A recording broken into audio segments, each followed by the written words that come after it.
L-Istitut tal-Ġurnalisti Maltin, l-IGM, ikkundanna l-attakk minn partitarju u bodyguard tal-Partit Nazzjonalista li seħħ fuq il-ġurnalist tawan Francesco Borg waqt il-qadda tmirietu fl-aħħar protesta nhar it-tnejn li għadda fil-Belt Valletta. Fl-inċident ta' tnejn li għadda li kien l-aktar wieħed gravi, il-ġurnalista din il-Kamra tal-Aħbarijiet Francesco Borg spiċċa letteralment mormi għal fuq il-barikati li kien hemm fi Pjazza Helsin fil-Belt Valletta.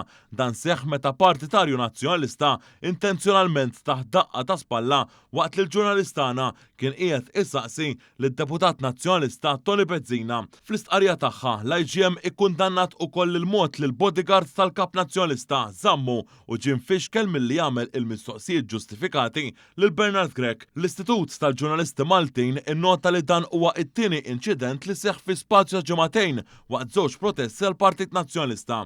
Ġie notat ukoll kif il-Partit Nazzjonalista għadu ma kkundannax dawn iż-żewġ inċidenti. Ġimgħatej qabel seħħ inċident simili fuq ġurnalist ieħor tawan, Nolan Camilleri, li spiċċa imbuttat u ostakolat mill-kellim ta' Bernard Grech Nathaniel Attard. L-IGM qalet li dawn l-inċidenti mhumiex tollerabbli, intqal li ġurnalisti għandhom jagħmlu xogħolhom mingħajr xkiel. Brabta ma' dan l-inċident fejn il-ġurnalist Francesco Borg ġie attakkat minn partitarju nazzjonalista, l-editur ta' One News, Joseph Caruana, fetaħ rapport mal-Pulizija.